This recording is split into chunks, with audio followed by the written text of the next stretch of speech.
എല്ലാ പ്രിയപ്പെട്ടവർക്കും പുസ്തക പരിചയത്തിലേക്ക് ഹൃദ്യമായ സ്വാഗതം. ഞാൻ സുരേന്ദ്രൻ പുത്തഞ്ചേരി. ഷാരോൺ ബുക്സ് പുറത്തിറക്കിയിട്ടുള്ള പറയിപെറ്റ പന്തിരുകുലം അടുത്ത അധ്യായത്തിലേക്ക് ശ്രദ്ധിക്കാം. പാതിവൃത്യം. പറയിപെറ്റ പന്തിരുകുലത്തിലെ മറ്റൊരു പുണ്യ അവതാരമായിരുന്നു പാക്കനാർ. പറയ ജാതിയിൽപ്പെട്ട ആളുകൾ എടുത്ത് വളർത്തിയതിനാൽ പാക്കനാരും പറയ ജാതിയിൽ തന്നെ വളർന്നു. പറയരുടെ കുലത്തൊഴിലായ വട്ടി, മുറം എന്നിവയുണ്ടാക്കി വിൽപ്പന നടത്തുകയായിരുന്നു പാക്കനാരുടെ തൊഴിൽ. യഥാകാലം ഒരു പറയിപ്പെണ്ണിനെ വിവാഹം കഴിച്ച് ഒരു കൊച്ചുകുടിലിൽ താമസിക്കുകയായിരുന്നു പാക്കനാർ. എല്ലാ വർഷവും അച്ഛനമ്മമാരുടെ ശ്രാദ്ധത്തിന് സഹോദരങ്ങളെല്ലാവരും ഒന്നിച്ചു കൂടാറുണ്ടായിരുന്നതിനാൽ ആ വർഷവും പാക്കനാർ അഗ്നിഹോത്രാദികളുടെ വീട്ടിലേക്ക് യാത്രയായി. അവിടെയാണ് എല്ലാവരും പതിവായി ശ്രാദ്ധമൂട്ടാൻ ഒന്നിക്കാറുള്ളത്.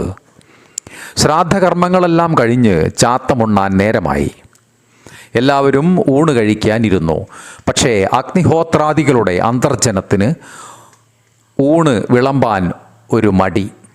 തൻ്റെ ഭർത്താവിൻ്റെ സഹോദരങ്ങളാണെങ്കിലും അന്യജാതിയിൽപ്പെട്ടവരായതുകൊണ്ട് അന്തർജനത്തിന് ഭക്ഷണം വിളമ്പിക്കൊടുക്കാൻ വിഷമം അനുഭവപ്പെട്ടു.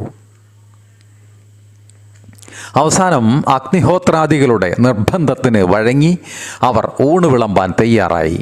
ഒരോലക്കുടയും ചൂടിയാണ് അന്തർജനം ഊണ് വിളമ്പാനെത്തിയത്. ഊണ് വിളമ്പുന്നിടത്തെന്തിനാ ഓലക്കുട? പാക്കനാർ ചോദിച്ചു. അത് പവിത്രകളായ സ്ത്രീകൾ അങ്ങനെയാണ്, അതാണ് അവരുടെ കടമ. അഗ്നിഹോത്രാദികൾ തൻ്റെ ഭാര്യയെ ന്യായീകരിച്ചു. പക്ഷേ അഗ്നിഹോത്രാദികളുടെ വിവരണം പാക്കനാർക്ക് ഇഷ്ടപ്പെട്ടില്ല. അയാൾ ചൊടിച്ചുകൊണ്ട് പറഞ്ഞു, ഇതാണോ പാതിവൃത്യം? പാതിവൃത്യം എന്താണെന്ന് പോലും ബ്രാഹ്മണ സ്ത്രീകൾക്കറിയില്ലേ? എൻ്റെ പറയ കള്ളിക്ക് ഉള്ള അത്രയും പാതിവൃത്യം ആർക്കുണ്ട്? പാതിവൃത്യത്തെക്കുറിച്ച് അവർക്ക് ഉള്ളത്ര അറിവ് മറ്റാർക്കുണ്ട്? പാക്കനാർ പറഞ്ഞത് അഗ്നിഹോത്രാദികൾക്കും ഇഷ്ടപ്പെട്ടില്ല. അവർ തമ്മിൽ തർക്കമായി. അവസാനം ആർക്കാണ് പാതിവൃത്യം കൂടുതലെന്ന് പരീക്ഷിച്ചറിയാനായി അവർ പന്തയം വെച്ചു. ഊണും വിശ്രമവും കഴിഞ്ഞ് തിരിച്ചു പോകാൻ നേരം പാക്കനാർ അഗ്നിഹോത്രാദികളെ തൻ്റെ വീട്ടിലേക്ക് ക്ഷണിച്ചു. അങ്ങനെ രണ്ടാളും പാക്കനാരുടെ വീട്ടിലെത്തി. അവിടെ പറയക്കള്ളി ആകെ വിഷമിച്ചിരിക്കുകയായിരുന്നു. എന്നും മുറം വിറ്റ് കിട്ടുന്ന പണം കൊണ്ട് വേണം അരി വാങ്ങി ചോറ് വയ്ക്കാൻ.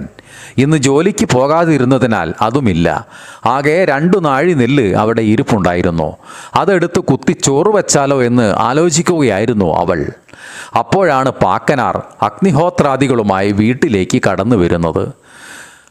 പറയക്കള്ളി ഓടിച്ചെന്ന് അതിഥിയെ യഥാവിധി സ്വീകരിച്ചിരുത്തി. കുറെ കഴിഞ്ഞ് പാക്കനാർ തൻ്റെ ഭാര്യയെ വിളിച്ചിട്ട് ചോദിച്ചു, ഇവിടെ എത്ര നാഴി നെല്ലിരിപ്പുണ്ട്? 2 നാഴി. അതിൽ പാതിയെടുത്ത് കുത്തി ചോറ് വയ്ക്കൂ. അവൾ വേഗം പോയി നെല്ലെടുത്ത് കുത്തി ചോറുണ്ടാക്കിക്കൊണ്ട് വന്നു. പാക്കനാർ പറഞ്ഞു, ആ ചോറ് കുപ്പയിലേക്ക് കളഞ്ഞേക്കൂ. അവൾ ഉടൻ തന്നെ ആ ചോറ് കുപ്പയിലേക്ക് വലിച്ചെറിഞ്ഞു. പാക്കനാർ വീണ്ടും പറഞ്ഞു, ബാക്കിയുള്ള നെല്ലും കുത്തി അരിയാക്കി ചോറ് വയ്ക്കൂ. അവൾ മറുത്തൊന്നും പറയാതെ നെല്ല് കുത്തി ചോറുണ്ടാക്കിക്കൊണ്ട് വന്നു. അതും കുപ്പയിൽ കളഞ്ഞേക്കൂ. പാക്കനാർ കൽപ്പിച്ചു, ഇനി ഒരു മണി അരി പോലും വീട്ടിലില്ല. ഇതും കൂടി കളഞ്ഞാൽ ഇന്ന് പട്ടിണിയായിരിക്കും എന്നറിയാമായിരുന്നിട്ടും അവൾ ഇഷ്ടക്കേടൊന്നും കൂടാതെ ആ ചോറ് കുപ്പയിലേക്ക് വലിച്ചെറിഞ്ഞു. യാതൊരുവിധ നഷ്ടബോധവും അവളുടെ മുഖത്ത് കണ്ടില്ല. ഇനി ഞാൻ ചെയ്തതുപോലെ അങ്ങയുടെ ഭാര്യയെ കൊണ്ടും ചെയ്യിക്കണം. പാക്കനാർ അഗ്നിഹോത്രാദികളോട് പറഞ്ഞു. അദ്ദേഹം സമ്മതിച്ചു. അവർ അഗ്നിഹോത്രാദികളുടെ ഇല്ലത്തെത്തി. അന്തർജനത്തെ വിളിച്ച് അഗ്നിഹോത്രാദികൾ പറഞ്ഞു, നാഴി നെല്ലെടുത്ത് കുത്തി അരിയാക്കി ചോറ് വെച്ച് കൊണ്ടുവരൂ. നെല്ല് കുത്തുന്നത് എന്തിനാ? അരി ഇവിടെ ഇരിപ്പുണ്ടല്ലോ, അന്തർജനം ചോദിച്ചു. പോരാ, നെല്ല് കുത്തി തന്നെ അരിയാക്കണം. അങ്ങനെ അന്തർജനം നെല്ല് കുത്തി അരിയാക്കി ചോറ് വെച്ച് കൊണ്ടുവന്നു. ആ ചോറ് കുപ്പയിലെറിഞ്ഞോളൂ, അഗ്നിഹോത്രാദികൾ പറഞ്ഞു. നിങ്ങൾ എന്താണ് ഈ പറയുന്നത്?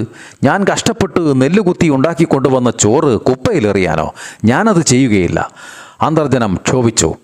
അവസാനം അഗ്നിഹോത്രാദികളുടെ നിർബന്ധത്തിന് വഴങ്ങി അവർ ആ ചോറ് കുപ്പയിലെറിഞ്ഞു. നിങ്ങൾക്ക് ഭ്രാന്താണ് ഹേ എന്ന് പറഞ്ഞ് അവർ അകത്തേക്ക് കയറിപ്പോയി. പിന്നീട് എത്ര വിളിച്ചിട്ടും അവർ പുറത്തേക്ക് വന്നില്ല. അങ്ങനെ പാതിവൃത്യം എന്താണെന്നും അതിൻ്റെ മഹത്വം എന്താണെന്നും അഗ്നിഹോത്രാദികൾക്ക് ആദ്യമായി മനസ്സിലായി. പ്രിയപ്പെട്ടവരെ, ഇതിൻ്റെ അടുത്ത കഥ നമുക്ക് നാളെ ശ്രവിക്കാം. എല്ലാവർക്കും നന്ദി.